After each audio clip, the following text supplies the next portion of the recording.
Okay, well, thank you. So we'll move on to the class. We're talking about Revelations chapter 13, the beast. The tricky beast. Yeah, that tricky beast.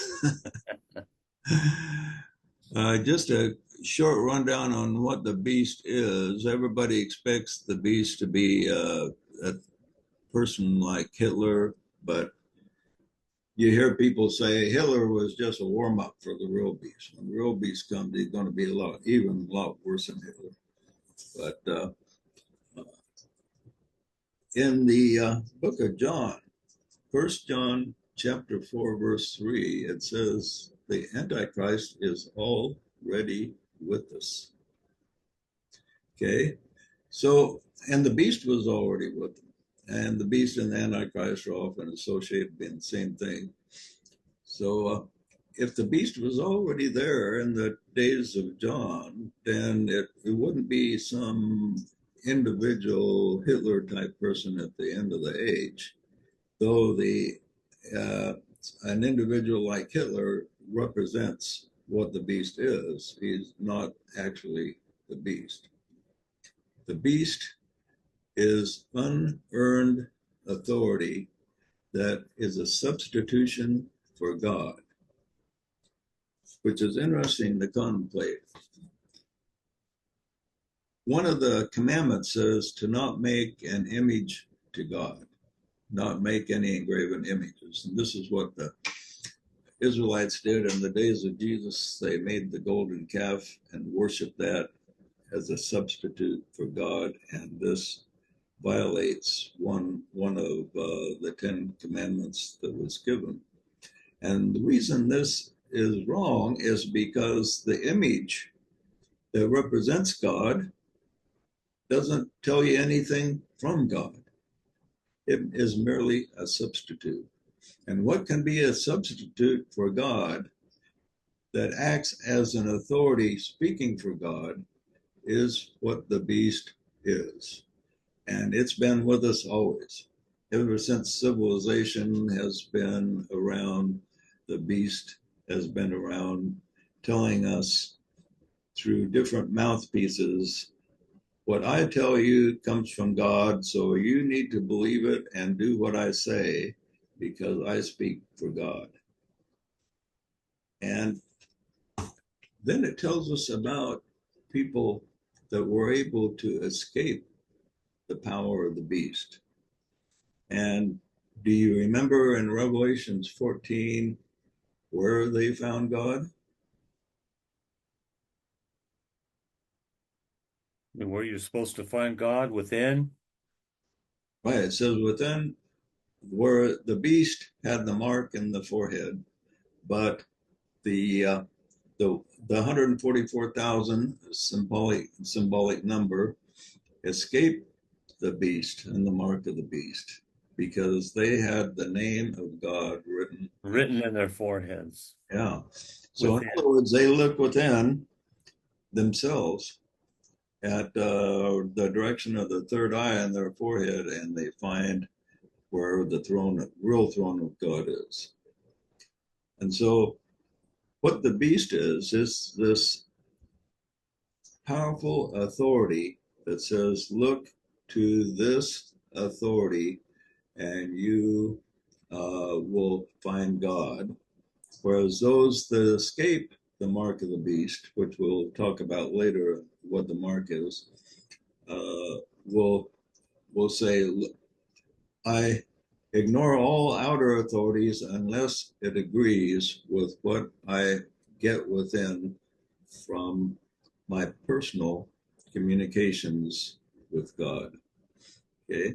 So there's outer authorities that are true, and some of them proven themselves to be reliable. But if they are, the words they speak will agree with your inner soul connection, with your inner connection with God, or with what we call the Holy Spirit. So if you hear some preacher on television preaching something every once in a while, they say something that's really good. Maybe two-thirds of the time they're out in left field. But if he says something that is correct, it will register within, and you can then say, well, you know, that thing he said is true. I'll accept that. But the other stuff he said that doesn't register within, so I'm going to reject it. And so the beast represents unearned authority. Unearned authority is where you have an authority that is usually appointed. And a good representation of unearned authority is the kings. We evolved from tribes to king and then democracies and republics.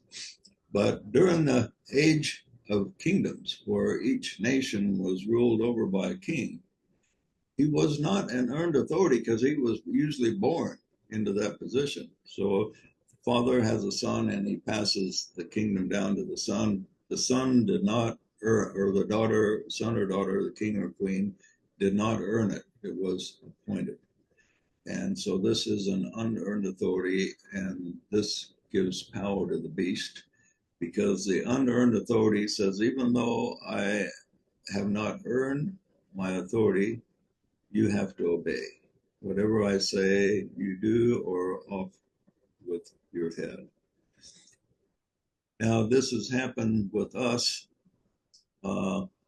as a government. We have elected authorities which have at least partially earned their keep, but most of our governments comes from unearned authorities. You know, internal revenue is all unearned authorities, all appointed. And all the other government agencies. And now we want to go with World Bank and world organizations where they do not have earned authority and give them power over us to tell us what we can do with our environment and our lives and our medicines. We're wanting to give more and more authority to appointed authorities rather than elected authorities. And this gives that tremendous power to the beast. And whenever anyone goes against the beast, it says, who is able to make war with him?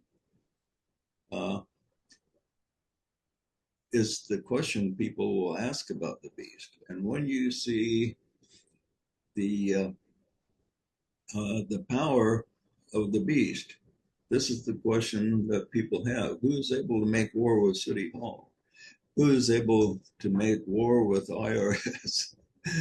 Who is able to make war with God? In other words, if you're a Mormon and the prophet says something, who is able to make war with the prophet and question him? You know, that's like being against God. So now if it's let's take Hitler. Did people say who is able to make war with him? No, we made war with Hitler and we beat him. But nobody believes they can make war with God and beat God. So the beast is a false mouthpiece and image that represents God. And when people accept that an outward authority is speaking for God, they will ask, boy, there's no way I can doubt this or make war against this, even though it doesn't make sense to me. I guess I'll have to go along with it. And that's what people think when they hear something, the voice of God, and that the beast can be represented by a man or a writing or a book. Even the Bible itself can be a representation of the beast if you accept literally everything in it without running it by the spirit within you where the true ark of the covenant lies. Now, it's interesting how it says who is able to make war with the beast. People that have made war with the beast have had tremendous attacks against them.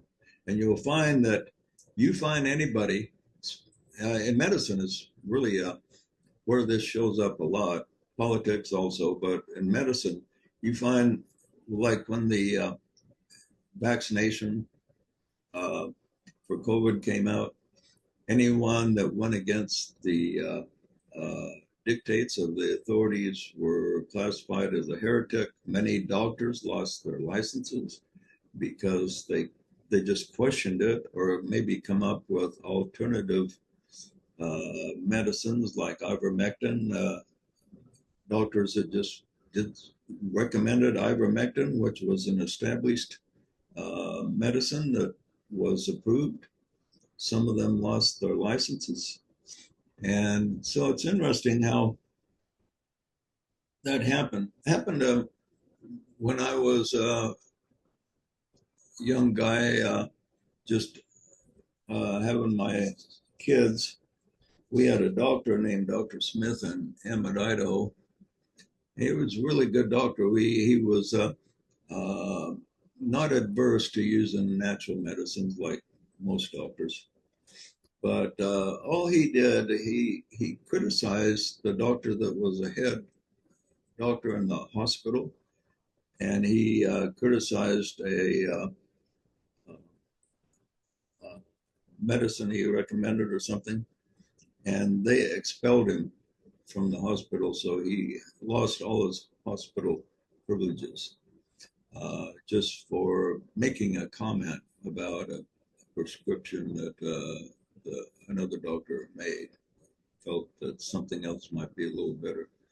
But this Was guy, he able to go out on his own and start his own practice? well, he had his own office, and so we continued to go to him. But if we ever needed to go to the hospital, we might have been had a problem because he was banned from the hospital just for making a comment. And Wow. that's interesting power of the beast.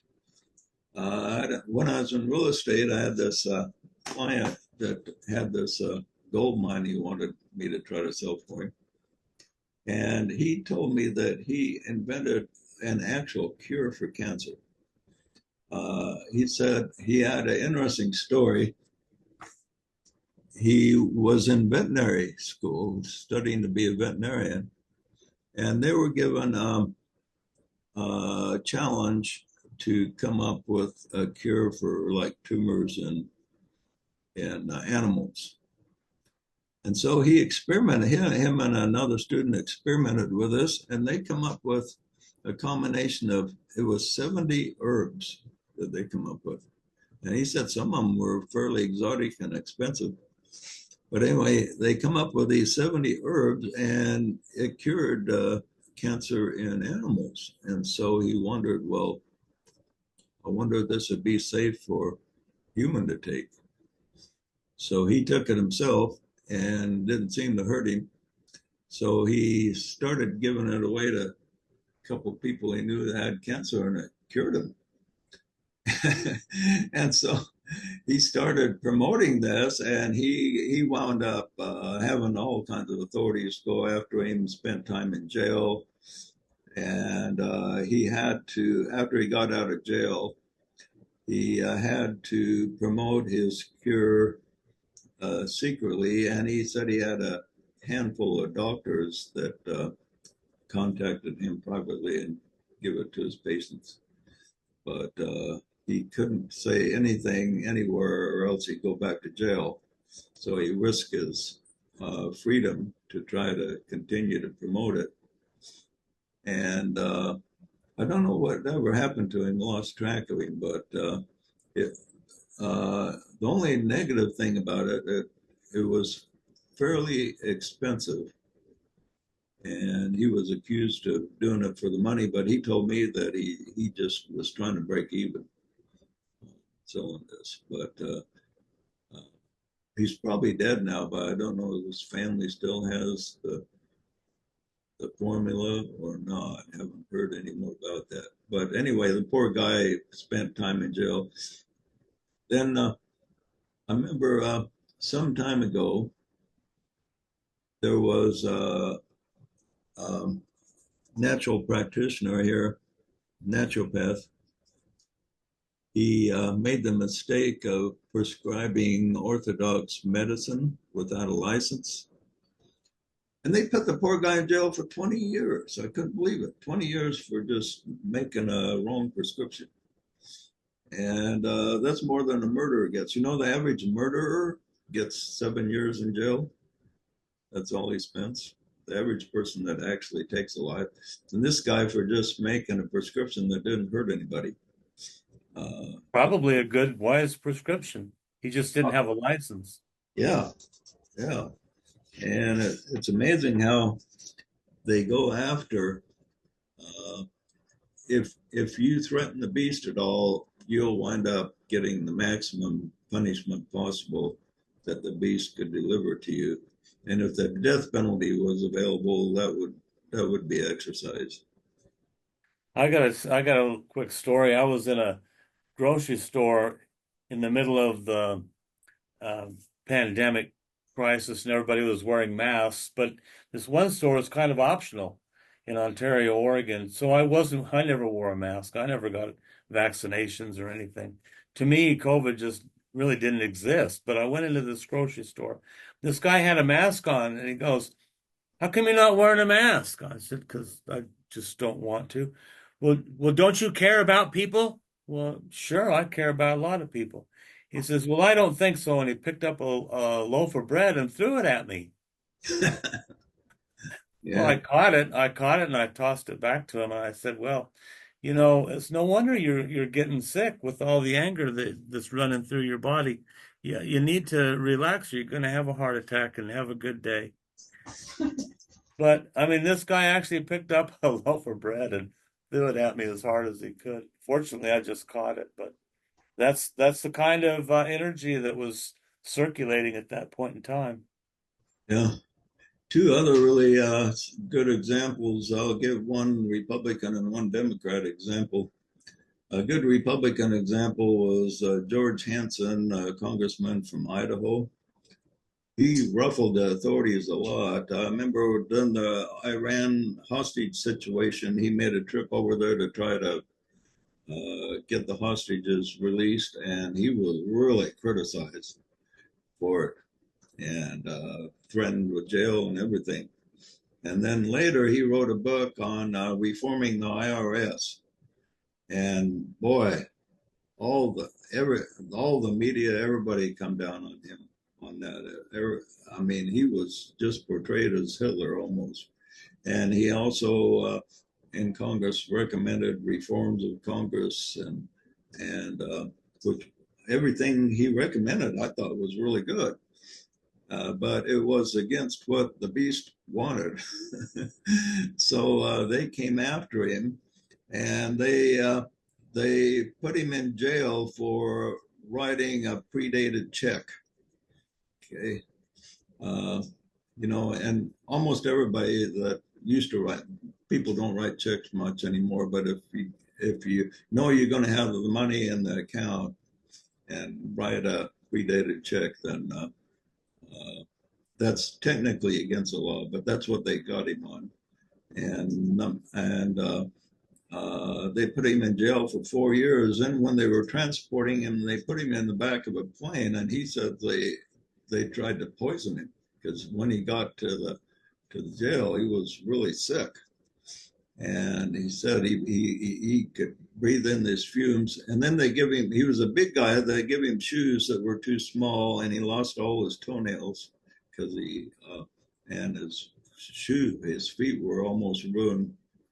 Uh, and he had sores all over his body. He lost almost all his teeth. Then they didn't give him dental treatment or anything. I mean, they tortured the poor guy when he was in jail. And they released him after 4 years because they vacated the accusation against him. But it was, but he was a broken man after that. He wanted to go back and fight the system again, but his health was really bad, and he died a short time afterwards. So that was well, that's just one guy that fought the beast. The beast fought back with everything he had. Uh, Now, a Democrat that did the same thing was James Trafficant. You may remember him. He was famous for criticizing stupid things that Congress would do, and then he would end his criticism with "Beam me up, Scotty." Anybody remember that guy? Used to say that, and um, he come up with all kinds of criticism that just irritated everybody, both Republican and Democrat authorities. And they finally come after him, and they accused him of mishandling campaign funds and tax evasion. And from what I can tell, he didn't do anything worse than a lot of other people in Congress that weren't charged with anything. But they really come after him. They put him in jail for 8 years, and he served 7 years. And he was pretty much a broken man when he got out. After he got out, he died and had a tractor run over him, so to speak. But I don't know if that was a real accident or not. But there's all kinds of stories. If you follow anybody that challenges the system, they have the system come after them, try to put them in jail, do everything they can to destroy them. And um, so it's like it says here, they worship the beast. Who is like unto the beast, or who is able to make war against it? And it makes a lot of people that have quite a bit of light take second thoughts before they challenge the beast. And so, if you challenge the beast, you better be sure you do it from a point of power, or else the beast will come after you. And the beast has a lot more power on the physical plane than an isolated individual just trying to bring light, help society.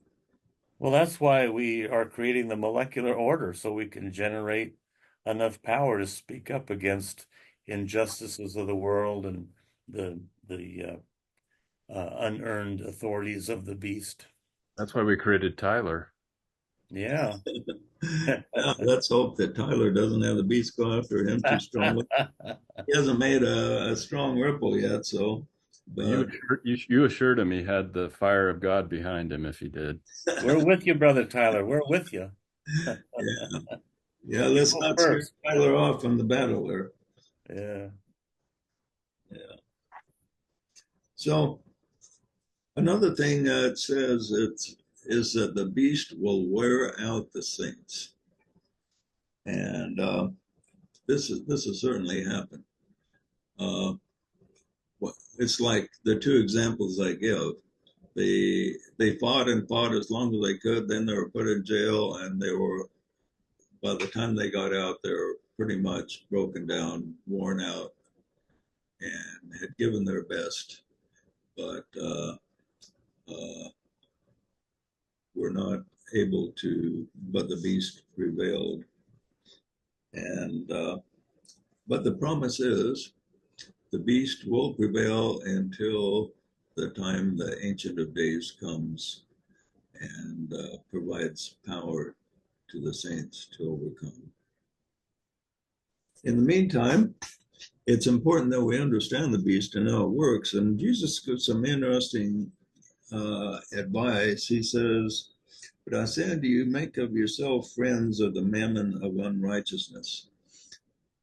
And he said that because he says he was he was kind of pointing out that, if you just go challenge the Caesar, they're just going to take you and throw you in prison or kill you on the spot. So, it's best to make some friends of the mammon unrighteousness so you can survive and do your best work while you're alive and conscious and have strength.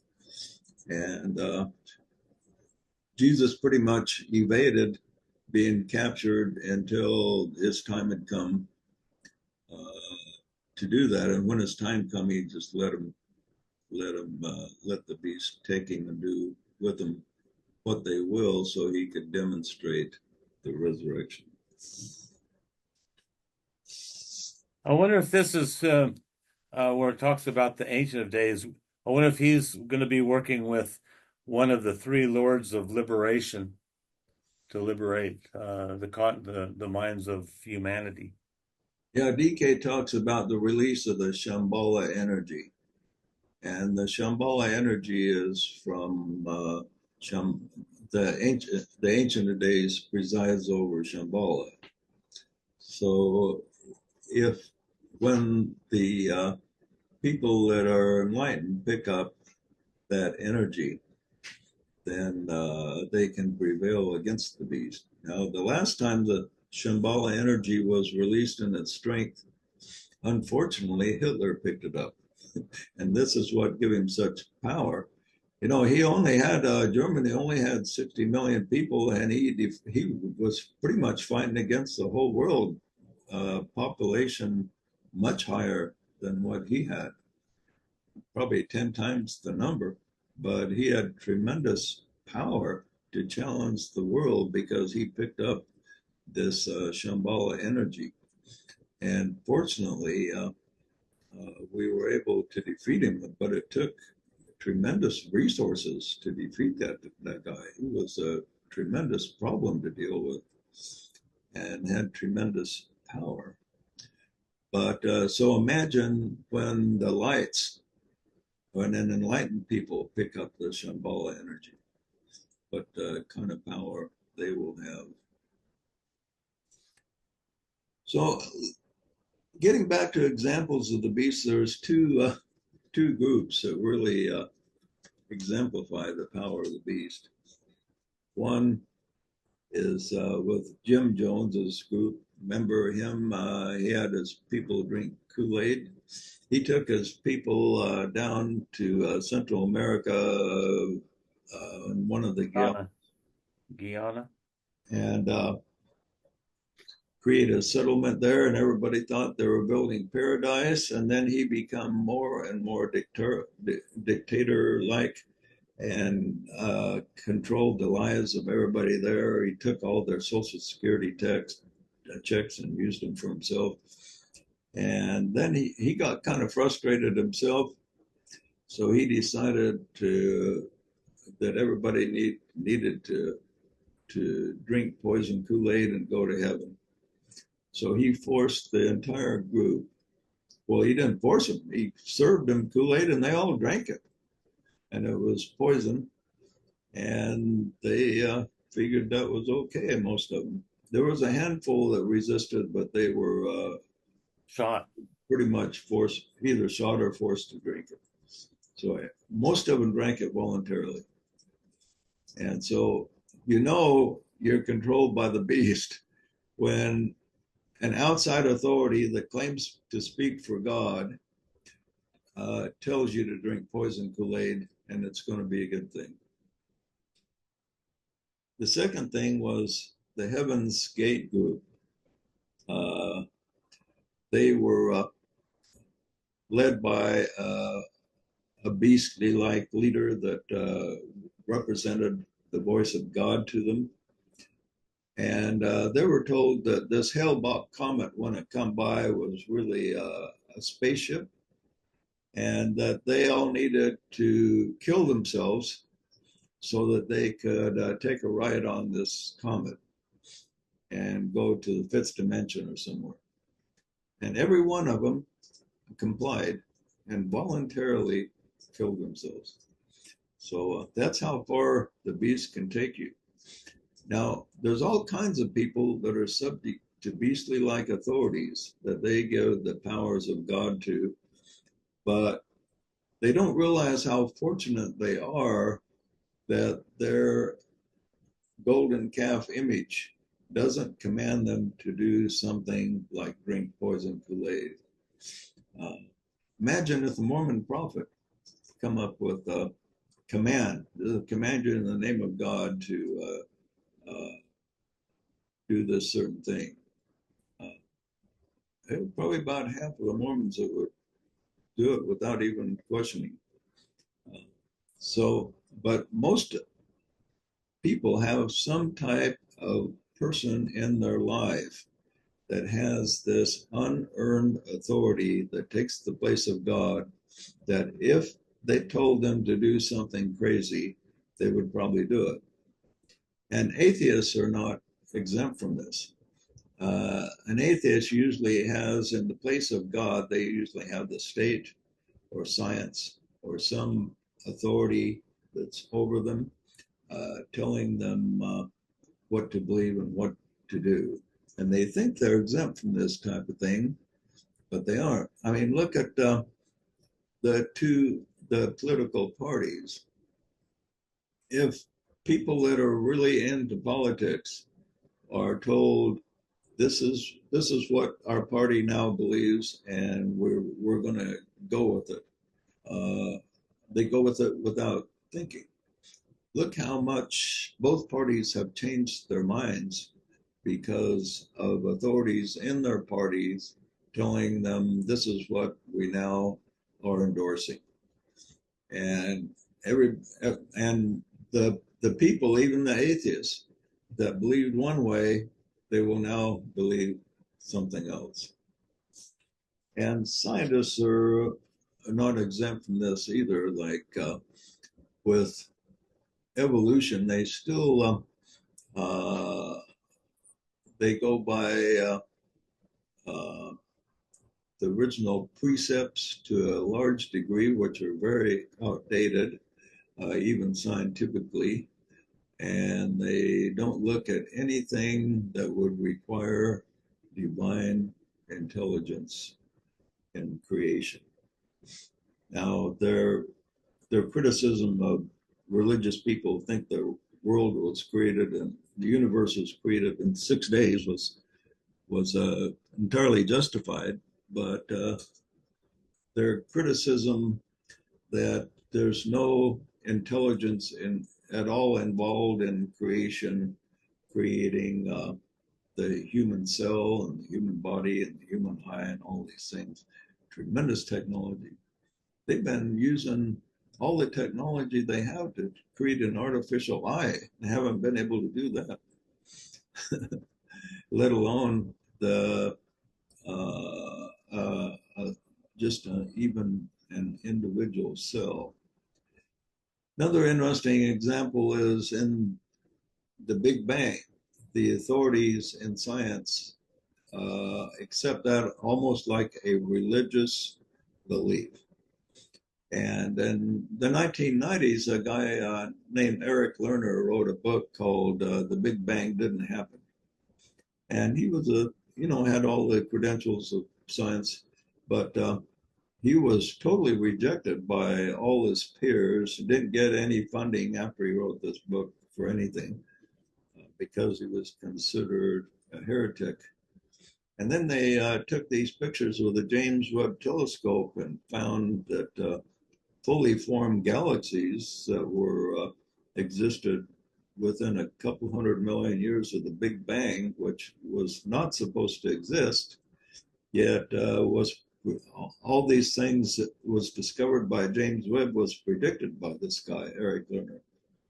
And he made some videos on YouTube about how he was right. And he got all kinds of attacks from Orthodox scientists. And even after the evidence from James Webb. Now, he acknowledges could have been a Big Bang, but he thinks the universe was much older than the 13 billion years that Orthodox science says. And so, they're discovering, James Webb is discovering stars and galaxies that seem to be older than the universe itself, which they're scratching their heads trying to explain everything. And to begin with, when James Webb telescope first made these discoveries, all the Orthodox scientists were jumped behind the Orthodox explanation, say, well, we just got to put 2 and 2 together. We'll figure this out, but nothing's going to change. But then now the evidence is getting stronger and stronger, and a lot of scientists are starting to rethink, saying, well, we've obviously got something wrong. We're missing something. We just got to figure out what it is. And this Eric Lerner character is kind of laughing all the way to about the situation, because a lot of the predictions he made are being right. Another interesting thing that illustrates the power of the beast is called the Milgram experiment. Does anyone know what that is? Adam does. The university professor was teaching his students, right? And talked them into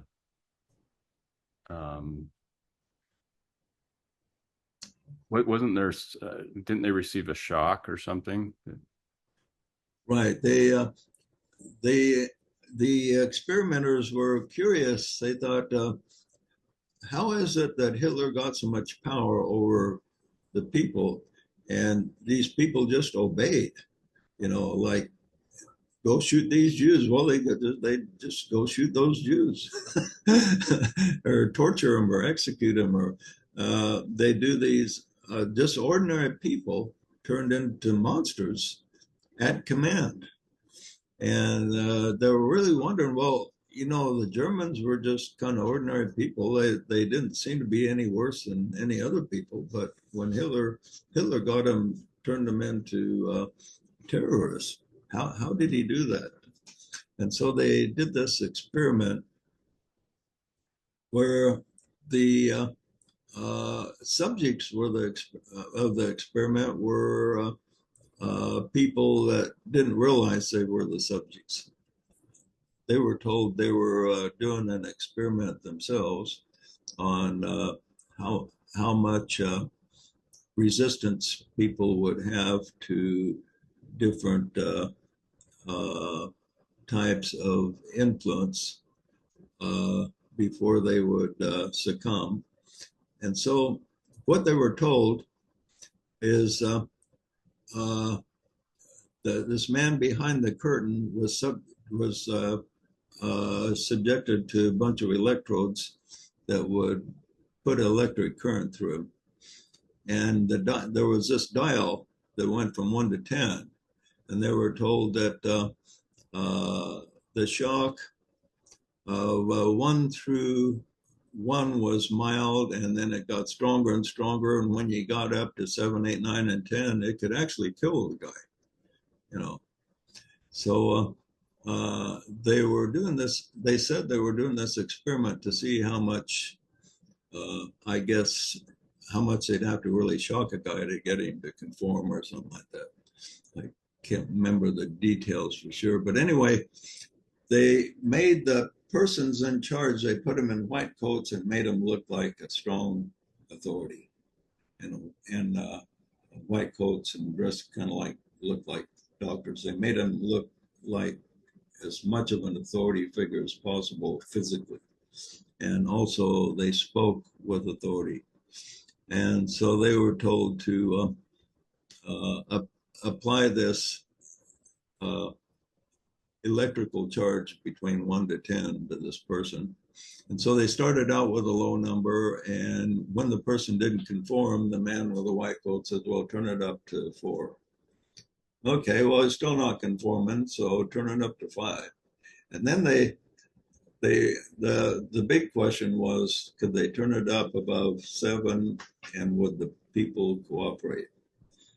And I can't remember the percentage, but it was a vast majority, something like 80, 90%, turned it all the way up to where the guy would die. And when they turned it up, the guy started shouting, oh, you're killing me, you're killing me. And then they went unconscious, but they were just acting. They weren't, you know, the guy acted like he was really suffering. And the guy doing the experiment that was told to turn up the dial, he says, well, I don't know about this for sure. He says, well, don't worry, I take responsibility. The guy told him, go ahead and turn it up. So he says, okay, but I'm not taking responsibility. He turns it up enough to kill the guy, and the guy goes unconscious, even fake unconsciousness. And when they started examining the results of this experiment, they were so upset that they discontinued the experiment. They were going to do it quite a bit longer, but they were really disturbed by how people were so easily controlled to the amount that they were willing to even kill their fellow men. You'd think they'd have enough sense to think, well, if I'm in any way responsible for killing somebody, I could be prosecuted. Then for some reason that didn't even enter their heads. But then they did another experiment where they were, let me say, they had this group looking at objects, and instead of 4, everybody saw 5, or 5 they saw 4, something like that. And everybody but the test person give the wrong answer. And it was obvious how many pieces they were looking at, whether it was 4 or 5. And in the beginning, the test person would say, no, there's not 5, there's 4. He would tell them the truth. And everybody disagreed with him. And then after everybody disagreed with him 3 or 4 times, then he would start to say the wrong number also. And the majority of people did this, which is very fascinating. This just tells us, this helps you understand that when people in politics comes up with weird beliefs, like it's completely fair for a biological man to compete in women's sports with biological women, that they think that is fair. There's a large number of people that go along with that, even though logically in your mind, even if you support trans people, that's not logical to think that that would be fair. But if everybody in your group is saying that it's fair, then they'll say, well, it must be fair then. Well, 5 must be 4 then, and 4 must be 5. But so it's interesting, the power of the beast. Okay, we'll leave it off there. Didn't leave much time for meditation today, so we'll just have a short one. And we'll spend some, at the gathering, we'll have some interesting meditations available. We'll have more time to go into some. Any comments or questions before we move on? Okay, is everybody ready to challenge the beast? At least see the truth when the truth is there, instead of saying the truth is something else, like people do when they're ordered by an unearned authority. Yeah, it's interesting, those experiments, Milgram experiment and that other one about seeing calling something that is visually seen to be true as not being true. Sounds like gaslighting, Yeah, doesn't it? Like yeah. right now. Sound like gaslighting, she says. Well, you know, JJ, I'm not sure that you, well, maybe you do grasp what when you asked me to run for office, or you suggested that I did. Yeah. I mean, the molecular politics is going to upset everything that pretty much related to politics. I mean, You know what's good about it though is if the idea takes off, the general public will love it, and that's what the beast fears more than anything else, is getting the majority against him. And so the idea is something that can actually overcome the power of the beast if it takes off. I believe it will. It's just taken me. Like the idea that they have a vote and a power with their vote. Yeah, Tyler, I'm sorry. Oh, I was just saying, I mean, it's taken me quite a while to, and I know I haven't made a lot of waves yet, but it's still daunting. I'll just put it that way.